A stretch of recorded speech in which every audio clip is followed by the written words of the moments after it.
Dawn broke over Ravenscourt, cold and colorless, and Marcus Blackwood, Duke of Ravenscourt, stood in the nursery doorway with his hand still gripping the frame. The wardrobe doors hung open, half the children's clothes gone, small gaps where George's jackets had hung beside William's tiny shirts. George's wooden horse lay abandoned on the floor, one wheel broken, the paint chipped where the boy had gripped it too tightly. William's blanket was missing. The blue one Eleanor had embroidered with his initials during the long nights after his birth. Marcus's gaze moved across the room, cataloging absence.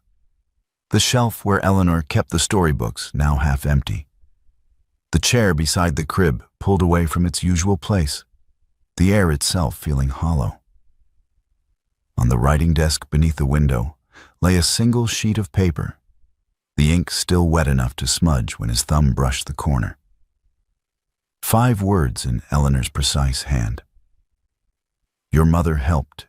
Marcus read them twice, his hand beginning to shake, the paper trembling between his fingers. He had expected anger, accusation, perhaps even hatred. But this was something colder, something that required explanation he could not yet see. He went immediately to the Dowager's morning room, his boots loud on the marble corridor, expecting to find her distressed, alarmed, already summoning the household to search. Instead, he found her seated in her usual chair beside the fire. Teacup balanced on the armrest, her expression as settled as if the day had begun precisely as planned. Marcus said, his voice rougher than he intended. She has left. Eleanor has taken the boys. The Dowager lifted her teacup, sipped, and set it down with a faint clink against the saucer. Yes, I expected she would. Marcus stared at her. You expected? She was always going to leave, Marcus. The Dowager's tone was patient, almost gentle, as if explaining something simple to a child. Women of her station do not understand permanence. They marry above themselves and then discover they cannot sustain the life. It is not cruelty. It is merely fact. Marcus stepped into the room, the note still gripped in his hand. She left this. He held it out. What does it mean? The Dowager glanced at the paper without reaching for it. I imagine it means precisely what it says. I helped her understand that the children would be provided for, regardless of her choices. She needed assurance. I gave it.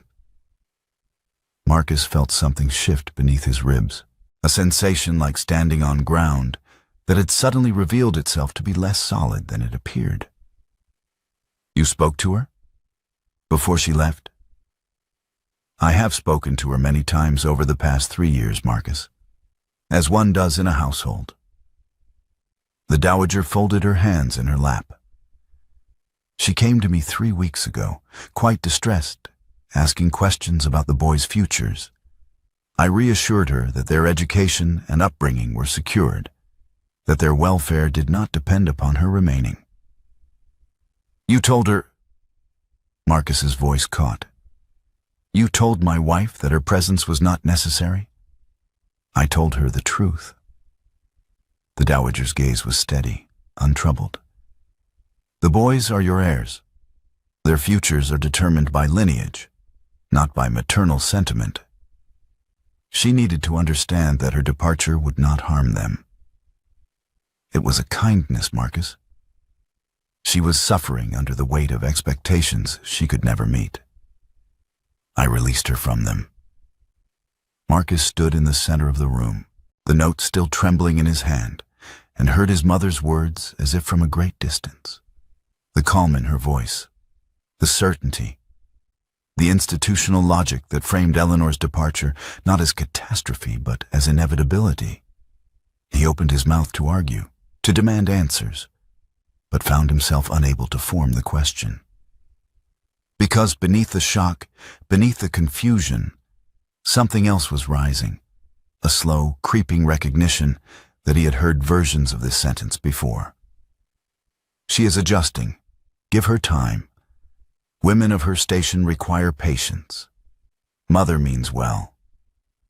He had written those words himself.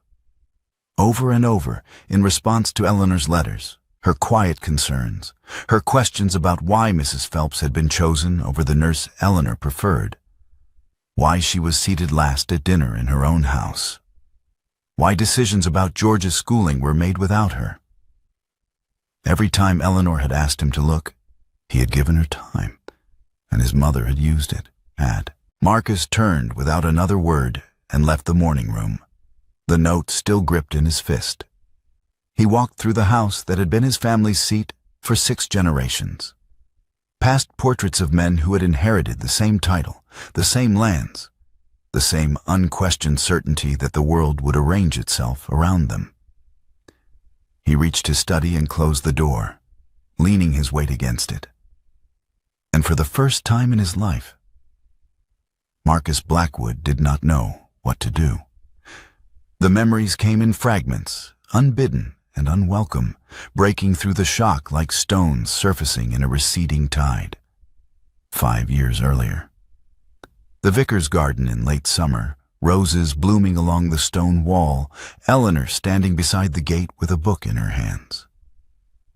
She had been reading to a child, one of the tenant farmer's daughters, and Marcus had ridden past on his way back from the estate's southern boundary. He had stopped, drawn by the sound of her voice, clear and unhurried, shaping the words with a precision that suggested she believed the child deserved her full attention. When the story ended, the girl had reached for the book, and Eleanor had handed it to her at the same moment Marcus leaned down from his horse to take it, meaning to see the title. Their fingers had overlapped on the leather spine. Neither had let go. The child had said, "That's my book," and Eleanor had laughed, a sound so unguarded it had startled him. He had asked her name. She had told him. He had asked if she might walk with him the following afternoon. She had said yes. The courtship had been genuine. Marcus was certain of that, even now. He had not needed to marry a vicar's daughter. His mother had made that clear from the beginning. But Eleanor had been different from the women his mother paraded through the London townhouse each season. The heiresses with impeccable lineage and calculated smiles. The daughters of earls who spoke in rehearsed pleasantries and never said anything that required a response. Eleanor had opinions. She asked questions. She listened to his answers and then disagreed, politely but firmly, when she thought he was wrong. She had made him feel for the first time in his life that he was being seen as a man rather than as a title. They had married in the village church, a small ceremony despite his mother's protests. Eleanor had worn a simple gown, her father had given her away, and Marcus had meant every word of the vows he spoke. For the first 2 years, they had been happy. He was certain of that too. And then his father had died. Marcus had inherited the dukedom, and his mother, who had managed the household for 30 years under his father's deference, had continued managing it under his. Marcus sat at his desk now, the note spread flat before him, and tried to trace the moment when Eleanor's presence in the house had shifted from partnership to something else. It had been gradual. So gradual he had not noticed it happening. Mrs. Phelps. That had been the first change. Eleanor had wanted to hire a young woman from the village, someone she had known since childhood, someone she trusted. But the dowager had arrived one morning with Mrs. Phelps already installed in the nursery, explaining that she had come highly recommended from a baronet's household, that her experience was superior, that Eleanor would appreciate the guidance once George was born. Marcus had assumed it was generosity. Eleanor had written to him, he remembered now, asking why the decision had been made without her. He had written back, "Mother means well. Give her time to prove herself." The seating arrangement at dinner. Eleanor had mentioned it once, quietly, after a particularly strained evening when she had been placed at the far end of the table, below 2 visiting cousins and a local magistrate's wife. She had asked Marcus if the household order had changed. He had told her it was his mother's domain, that these things were managed by tradition and precedence, that it was not worth troubling over. "She is adjusting," he had said. "It takes time. George's schooling." The Dowager had begun corresponding with 3 boarding schools when George turned 3, writing letters of inquiry, arranging visits, discussing curricula with the headmasters. Eleanor had discovered this only when one of the schools wrote back, addressing her as the vicar's daughter, rather than as the Duchess of Ravenscourt. She had brought the letter to Marcus, her hands shaking, and asked why the school had been told her father's profession. Marcus had said he did not know. He had promised to ask his mother. He could not remember now if he ever had. And there had been other things, small things. The social calendar managed without Eleanor's input, the staff rotations arranged by the Dowager, the guest lists for dinners and house parties compiled and sent without Eleanor's review. Marcus had told himself it was his mother's experience, her understanding of the household's rhythms, her desire to ease Eleanor's burden. He had never asked Eleanor if she wanted the burden eased. He had given her time, and while he gave her time, his mother had built something else. Marcus rose from his desk and went to the window, looking out over the grounds that stretched toward the village. Somewhere beyond the trees, Eleanor was at the vicarage with their sons. George, who had his mother's dark eyes and his tendency to ask questions no one wanted to answer. William, barely 2 years old, who clung to Eleanor's skirts and cried when she left the room. They were there, and Eleanor had taken them not because she was weak, not because she did not understand permanence, but because... Marcus turned back to the desk and read the note again. "Your mother helped. Not your mother helped me leave." The sentence was incomplete, or perhaps it was complete and he had simply misunderstood what it meant. His mother had helped. Helped what? Helped create the conditions that made leaving necessary. Helped build the architecture of Eleanor's erasure so carefully that even Eleanor's own husband had not noticed it happening. Marcus sat down again, pulled a fresh sheet of paper toward him, and began to write a list. Every decision made without Eleanor's consultation. Every instance where his mother's preference had overridden Eleanor's choice. Every letter Eleanor had sent him raising a concern, and every response he had written back telling her to wait, to adjust, to give it time. The list grew longer than he expected. By the time he finished, the morning had passed, and the page was full. Marcus rode to the vicarage in the early afternoon, the road rutted and uneven from the spring rains, the sky heavy with clouds that threatened more. He had not sent word ahead. He did not know what he would say when he arrived, only that he needed to see Eleanor, needed to hear her voice, needed her to explain what the note meant, because his mother's explanation had left him with more questions than answers. The vicarage was a small stone cottage at the edge of the village, ivy climbing the walls. The garden overgrown in the way that suggested the vicar spent more time with books than with shears.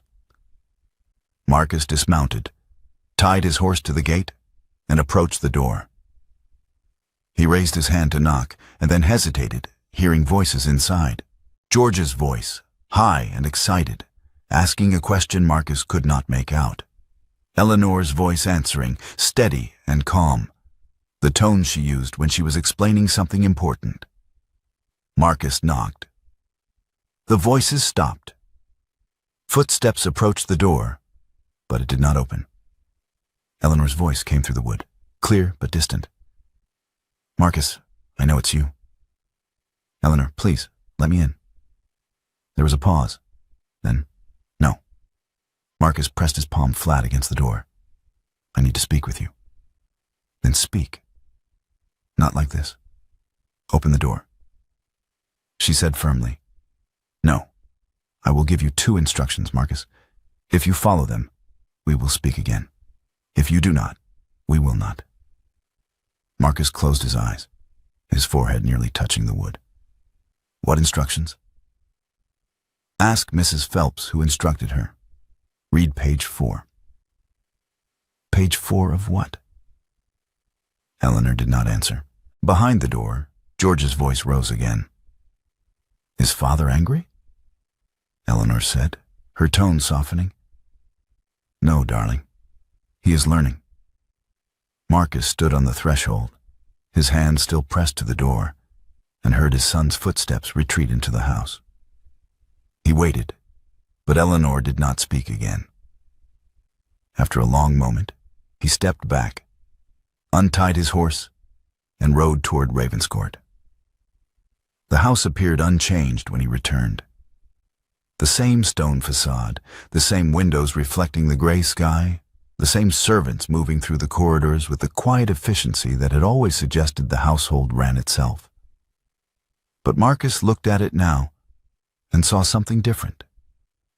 Not a home, a machine.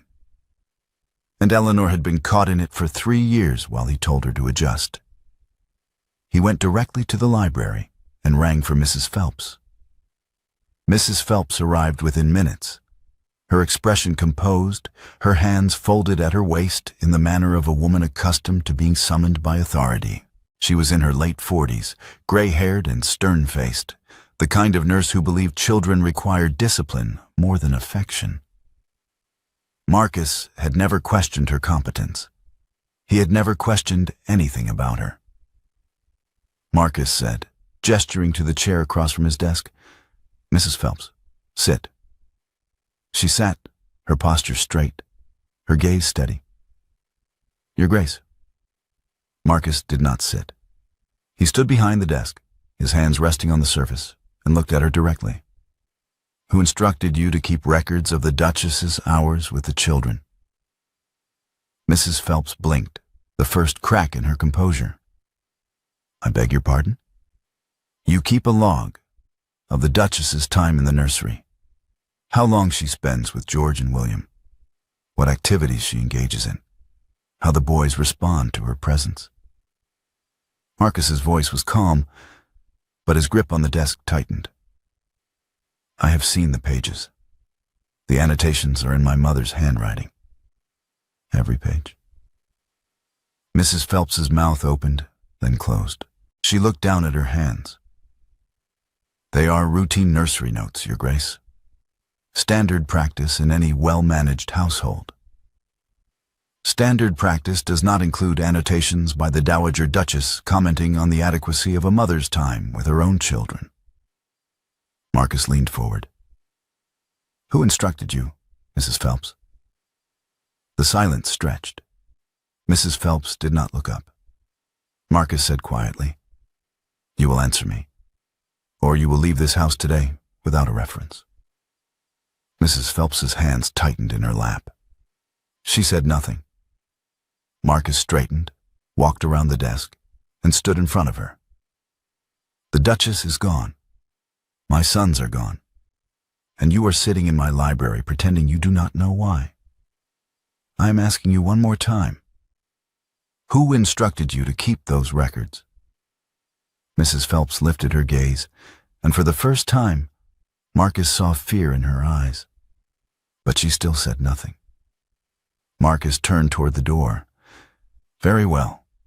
You may pack your things, Mrs. Phelps said suddenly, her voice barely above a whisper. Her Grace the Dowager. She instructed me. Marcus stopped, his hand on the door handle. When? The week after you inherited the title. She called me to her sitting room and explained that the Duchess was young, inexperienced, and required guidance. She asked me to observe the Duchess's habits and report any concerns. Concerns about what? Mrs. Phelps's voice wavered. About her capacity, her attachment to the boys, whether she was too indulgent, whether she contradicted the dowager's preferences for their upbringing. Marcus turned slowly.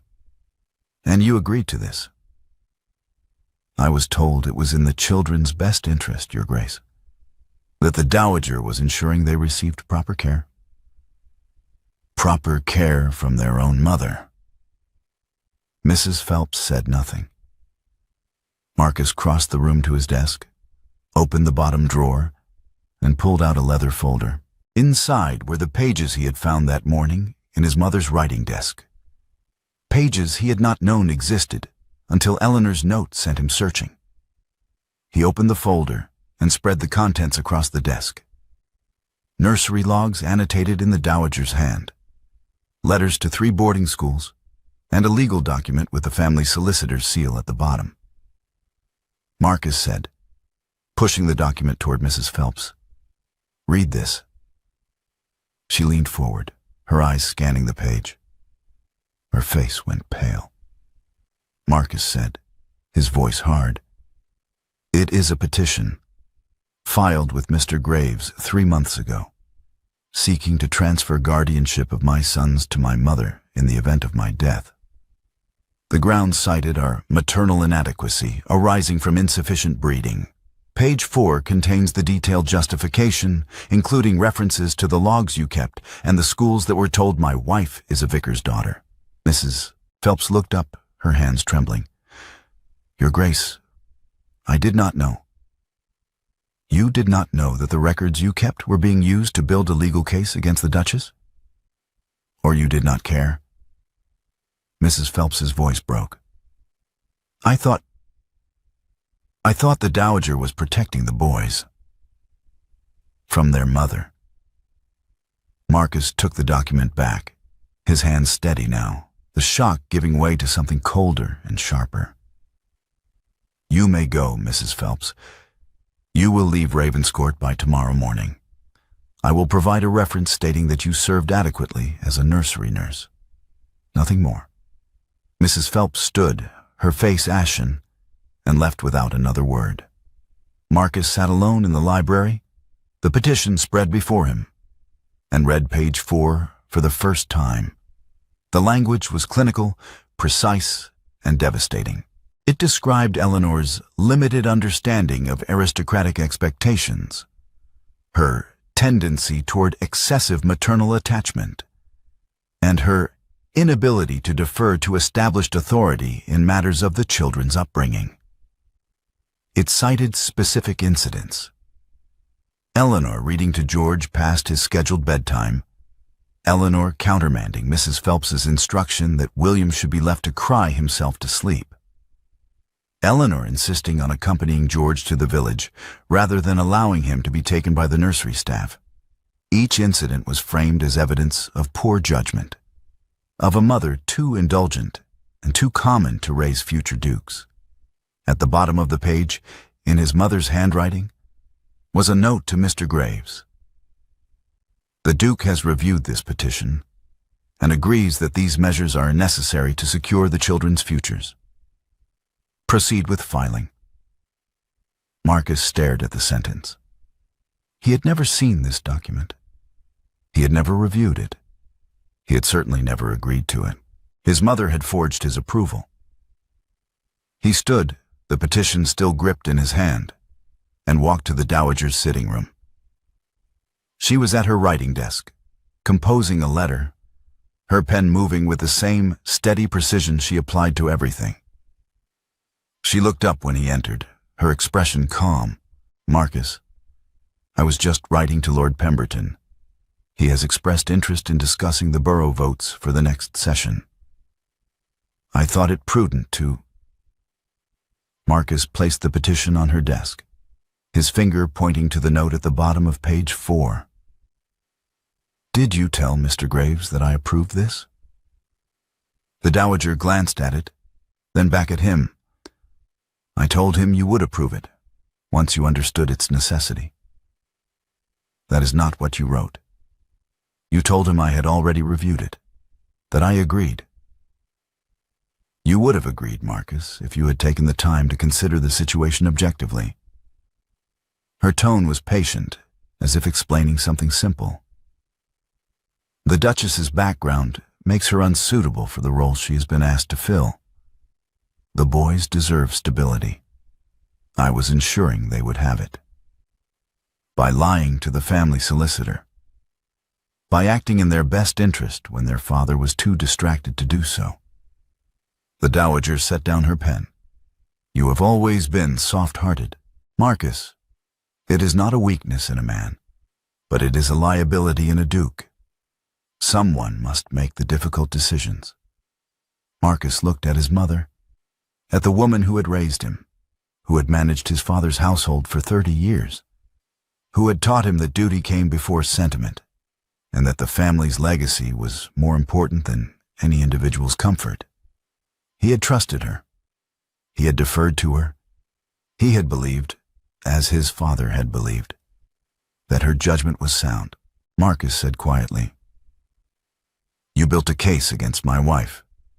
You used the household staff to document her every action. You wrote to schools and told them she was inadequate. You drafted a legal petition and forged my approval. And when she discovered it, you told her the children would be provided for regardless of her choices. The dowager's expression did not change. I told her the truth. You told her that her presence was unnecessary, that she could leave without harming them. You gave her permission to go. I gave her clarity. The dowager folded her hands. She was suffering, Marcus. She did not belong here. I released her from the pretense. Marcus stepped back, the petition still in his hand, and felt the ground shift again beneath him. Not anger, not yet. Something else. A slow, creeping understanding that the woman sitting before him was not the protector he had believed her to be. She was the architect of Eleanor's erasure, and she had done it with the calm certainty of someone who believed she was right. Marcus said, I am going to Mr. Graves. I am going to have this petition withdrawn, and then I am going to bring my wife and sons home. The dowager's gaze sharpened. You will do no such thing. The petition has been filed. Graves has copies. The schools have been notified. If you withdraw it now, you will create a scandal that will damage the family's reputation for generations. He turned toward the door. Then we will have a scandal. The dowager's voice was cold now, the patience gone. Marcus, if you do this, you will lose the Pemberton alliance. You will lose the borough votes. You will lose the political capital your father spent 30 years building. For what? For a woman who could not manage a household? For children who will be raised by a vicar's daughter instead of by their own blood? Marcus stopped at the threshold, his hand on the door frame. He looked back at his mother, at the woman who had just told him that his wife's worth could be measured in political alliances, and that his sons' futures were more important than their mother's presence in their lives. Marcus said quietly, I have already lost something, and it costs more than 3 seats in Parliament. He left the room, the petition still in his hand, and rode to Mr. Graves's office in the village. Mr. Graves was a small, precise man in his 60s, with spectacles that sat low on his nose and a reputation for discretion that had made him the family's solicitor for 2 decades. He looked up when Marcus entered, surprise flickering across his face. Your Grace, I was not expecting. Marcus placed the document on Graves's desk. This petition. I want it withdrawn. Immediately. Graves glanced at the petition, then back at Marcus. Your Grace, the petition was filed at your instruction. If you wish to withdraw it, we will need to discuss the implications. I gave no such instruction. Graves blinked. I beg your pardon? I never reviewed this document. I never approved it. And I certainly never requested it. Marcus turned the petition to page 4 and pointed to the note at the bottom. This statement, that I reviewed and agreed to the petition, is false. Graves removed his spectacles, cleaned them with a handkerchief, and put them back on. He leaned forward, reading the note carefully. Your Grace, I drafted this language at the Dowager Duchess's instruction. She told me you had reviewed the petition and wished to proceed. Marcus's voice was hard. She told you I approved this? Graves's face had gone pale. She told me you requested it. She came to my office in January and explained that you were concerned about the Duchess's capacity to manage the children's upbringing. She provided the logs, the letters to the schools, and the specific incidents cited on page 4. She said you had asked her to compile the evidence, and that you wanted the petition filed discreetly to avoid distressing the Duchess. Marcus stood very still. And you believed her. Your Grace, the Dowager Duchess has been my client for 20 years. I had no reason to doubt her word. Graves paused, his hands trembling slightly. Are you telling me that she fabricated your approval? I am telling you that I never saw this document until this morning, that I never asked for it to be drafted, and that my mother used your professional authority to build a legal case against my wife without my knowledge or consent. Graves sat back in his chair, his face ashen. For a long moment, he said nothing. Then he reached for the petition, turned to page 4, and read the language aloud. Maternal inadequacy arising from insufficient breeding. He looked up at Marcus. Your Grace, if I had known, if I had suspected for one moment that this petition was filed without your genuine approval, I would never have proceeded. I have been made complicit in fraud.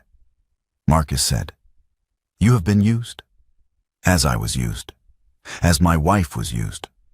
My mother built a machine designed to make Eleanor disappear, and she used every person in this household to do it.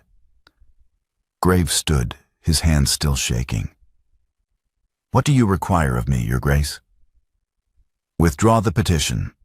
Provide my wife with copies of all correspondence related to it. And if necessary, testify that the ducal approval was fabricated. Graves nodded slowly. I will do so. And Your Grace? He paused, his voice thick with something that sounded like shame. I owe the Duchess an apology. I should have verified your approval directly. I failed in my duty. Marcus said, You were told a lie by someone you trusted, as was I. He left Graves' office with copies of the petition, the logs, and the letters to the schools, and rode back to the vicarage. This time, when he knocked, Eleanor opened the door. She stood in the threshold, her dark hair pinned back, her dress simple and unadorned, her eyes steady on his. She did not speak. She simply waited. Marcus said, I asked Mrs. Phelps who instructed her, and I read page 4. Eleanor stepped back, opening the door wider. Come in. The vicar's cottage was small and cluttered, books stacked on every surface, a fire burning low in the grate. George sat at the table with a slate, practicing his letters, and William was asleep in a basket near the hearth. Eleanor's father was absent. Marcus assumed he had taken himself elsewhere to give them privacy. Eleanor gestured to a chair, and Marcus sat. She did not sit. She stood by the window, her arms crossed, her gaze fixed on the garden beyond. Marcus said, Mrs. Phelps confessed. She told me your mother instructed her to keep the logs, to document your time with the boys, to report any behavior that contradicted the dowager's preferences. Eleanor nodded, but did not turn. Marcus continued, And Graves. He confirmed that the petition was filed with forged approval. My mother told him I had reviewed it, that I had requested it. He believed her. Eleanor turned then, her expression unreadable. And you? What did you believe? Marcus looked down at his hands. I believed that my mother meant well, that she was helping, that you needed time to adjust. Eleanor said quietly, I wrote to you 17 times in 3 years. I told you about Mrs. Phelps, about being seated last at dinner, about the schools being told I was a vicar's daughter, about being excluded from decisions about George's future. And every time you wrote back and told me to wait, to give it time, that your mother meant well. Marcus closed his eyes. I know. Eleanor's voice was steady, but there was something beneath it, something sharp and painful. Do you? Because I spent 3 years waiting, Marcus. I waited while your mother replaced my nurse with hers. I waited while she rearranged the household so that I was a guest in my own home. I waited while she wrote to schools and told them I was inadequate. And I waited while you told me that patience was the answer. She crossed the room and opened a wooden box on the sideboard. Inside were letters, dozens of them, tied with string. She lifted the bundle and placed it on the table in front of Marcus. Eleanor said, These are my letters to you. And these, she pulled out a second bundle, are your responses. Read them. Marcus untied the string and began to read. The first letter was dated 3 months after George's birth. Eleanor's handwriting was careful, her tone measured. Dearest Marcus, I hope this letter finds you well. I wanted to speak with you about Mrs. Phelps. She is capable, I am sure, but I find her methods rather strict. George cries when she takes him, and she insists he must learn to settle without me. I wonder if we might discuss this when you return from London.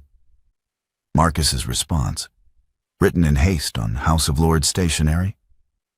My dear Eleanor, I am certain Mrs. Phelps knows best. She comes highly recommended. Give her time to prove herself. I will be home by the end of the month. Yours, M. The second letter was dated 6 months later. Marcus, I must raise a concern. Last night at dinner, I was seated below Lady Ashford and Mrs. Pemberton, though I am the Duchess. Your mother explained it was a matter of precedence, but I do not understand the logic. Am I mistaken in thinking this is unusual? His response. Eleanor, these matters are managed by tradition. My mother understands the household order better than either of us. Do not trouble yourself over seating arrangements. MM. The third letter, the fourth, the fifth, each one raising a concern, each one dismissed with the same reassurances. Mother means well. Give it time. She is adjusting. Do not trouble yourself. Marcus read them all, one after another, and saw the pattern he had been too blind to see before. Every time Eleanor had asked him to look, he had told her to wait. And while she waited, his mother had built the case that would take her children. He set the letters down and looked up at Eleanor. I failed you, she said simply. Yes, you did. Marcus stood, crossing the small room to stand before her. I did not see it. I should have, but I did not. I trusted my mother's judgment because my father trusted it. Because I had never been taught to question it. And while I gave you time, she used every day to make you disappear. Eleanor's hands tightened at her sides. I read page 4 3 weeks ago. I found the petition in your mother's desk while she was at the Dower House. I read the phrase, maternal inadequacy arising from insufficient breeding. And I understood that staying, enduring, waiting, being patient, was not protecting my sons. It was giving her the last piece of evidence she needed. So you left. Eleanor corrected. I took them, before she could. Marcus reached for her hand, carefully as if she might pull away. She did not. Her fingers were cold, and he wrapped both hands around hers, trying to warm them. He said, "I am going to void the petition. Graves is withdrawing it, and I am going to tell my mother that she will move to the dower house. Permanently." Eleanor looked up at him, her eyes searching his face. "And then?" "And then I am going to ask you to come home. Not to the house my mother built, to a house where you are the Duchess, where your word is final, where no one questions your place. And if I say no," Marcus's grip tightened, "then I will ask again, every day, until you believe me." Eleanor pulled her hand free, but not in anger. She turned back to the window, her arms crossed again, her shoulders tense. "Your mother will not accept this quietly." He said, "I know. She will write to Lord Pemberton, to the schools, to every family in your political network. She will frame my departure as proof that I am unstable, that I am unfit." Marcus's voice was hard. "Let her. I will renounce the Pemberton alliance. I will withdraw from the borough votes. I will lose every seat my father spent 30 years securing. I do not care." Eleanor turned, her eyes wide. "Marcus," he said quietly, "I have already lost something that costs more. I will not lose it again." For a long moment, Eleanor said nothing. Then she crossed the room, reached for his hand and pulled him across the threshold, not out of the cottage, but deeper into it, into her father's house, into the space she had claimed as her own. She said, "There is one more thing you need to do. Tell me. You need to stand in a room with your mother, with Graves, with Mrs. Phelps, and with me. And you need to watch while I dismantle the machine she built. Because if you do it for me, Marcus, she will believe I am still weak. She will believe she can wait me out. But if I do it, if she sees that I documented everything, that I know every step she took, that I am not afraid to speak it aloud, then she will understand that I am not leaving again, that this is my house now, not hers." Marcus looked down at her, at the woman who had spent 3 years enduring in silence, and felt something shift in his chest. Not pity, not guilt, something closer to awe. He asked, "When?" Eleanor said, "Tomorrow, in the estate office. Summon everyone." The night before the confrontation, Eleanor could not sleep. She lay in her childhood bed, William asleep beside her, George in a cot near the window, and felt her hands begin to tremble, not from anger, from fear. Because speaking the truth aloud, naming what had been done to her, demanding justice in front of the people who had dismissed her for 3 years, was a different kind of exposure than endurance. Endurance was silent. This would require her voice. She rose, wrapped a shawl around her shoulders, and went downstairs. Marcus was in the sitting room, staring into the fire, the petition spread on the table before him. He looked up when she entered. He said, "You should be resting." "I cannot." He stood, crossed the room, and wrapped both arms around her from behind, holding her structurally, his chest against her back, his chin resting on her shoulder. She leaned into him, her hands closing over his forearms, gripping hard enough to leave marks. She said quietly, "I am afraid. I know. Not of your mother, of myself, of speaking and being dismissed again." Marcus turned her in his arms, his hands on her shoulders, his gaze steady on hers. "You will not be dismissed. Not this time. Because I will be there. And Graves will be there. And Mrs. Phelps will be there. And every word you speak will be documented, witnessed, and irrefutable." Eleanor closed her eyes, her forehead resting against his chest. "What if I cannot do it?" "Then I will do it for you." His hands moved to her face, tilting her head up so she had to look at him. "But I do not think you need me to. I think you have been preparing for this moment for 3 years, and I think you are stronger than anyone in that room will expect." She let out a breath, slow and shaking, and nodded. "Tomorrow, then," he said. "Tomorrow." He held her until the trembling stopped, until her breathing steadied, until she pulled back and said, "I should go upstairs. William will wake soon." But she did not move, and Marcus did not let go. They stood in the firelight, the house silent around them. And for the first time in 3 years, Eleanor felt like she was not alone. The estate office was a large wood-paneled room on the ground floor of Ravenscourt, lined with shelves of ledgers and maps of the estate's boundaries.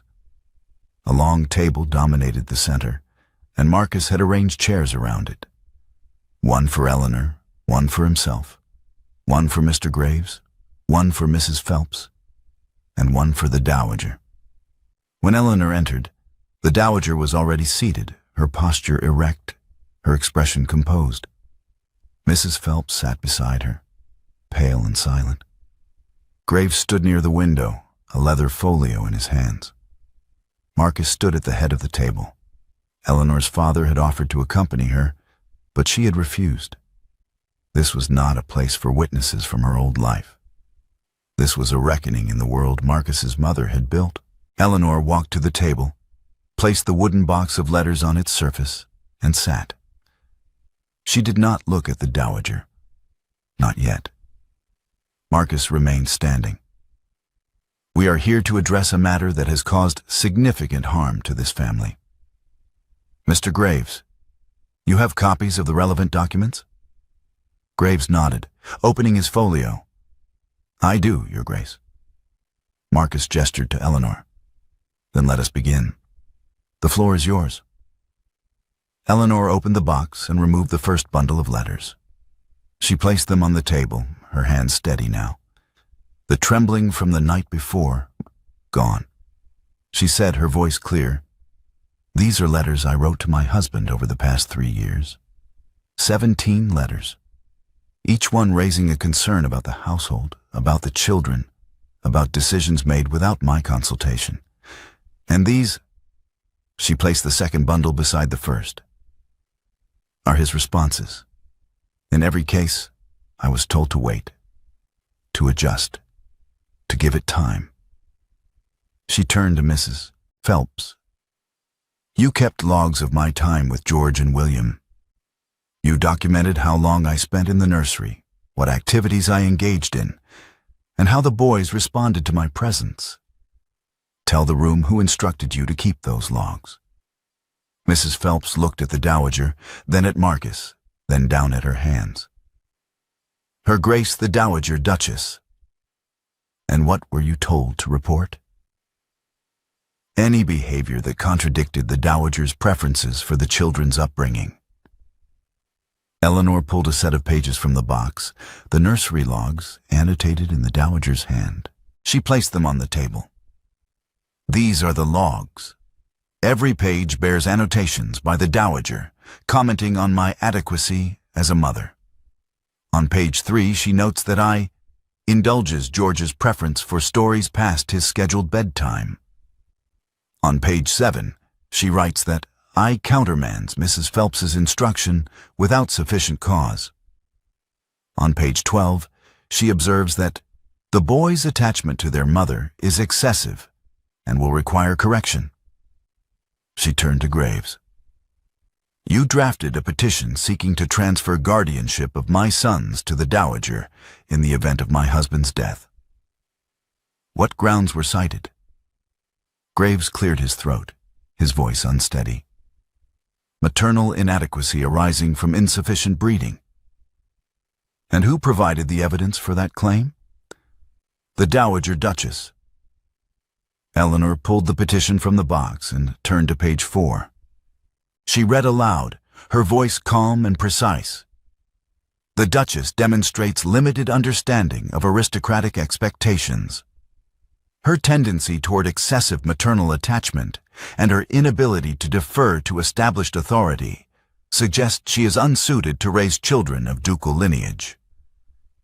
Evidence includes documented incidents of indulgence, contradictions of nursery staff, and insistence on personal involvement in activities better managed by qualified personnel. She set the petition down and looked at the Dowager for the first time. You built this case over 2 years. You used the household staff to document my every action. You wrote to 3 schools and told them I was a vicar's daughter, unsuitable to raise dukes. You drafted a legal petition and forged my husband's approval. And when I discovered it, you told me the children would be provided for, regardless of my choices.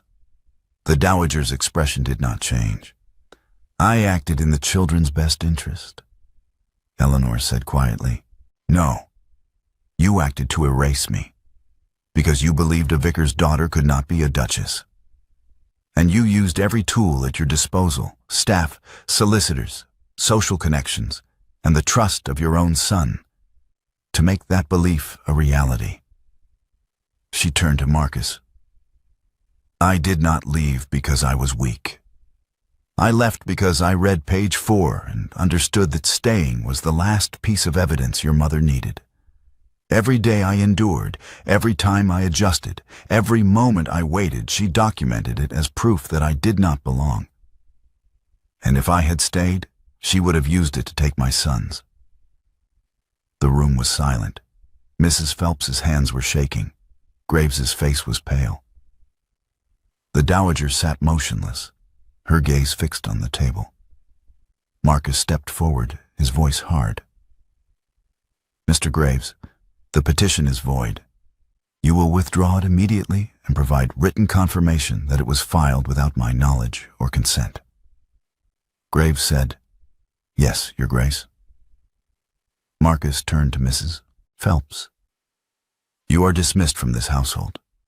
You will leave by tomorrow morning. Mrs. Phelps nodded, tears streaming down her face. Then Marcus turned to his mother. You will move to the dower house. You will have no authority over the household, the children, or any matter related to this estate.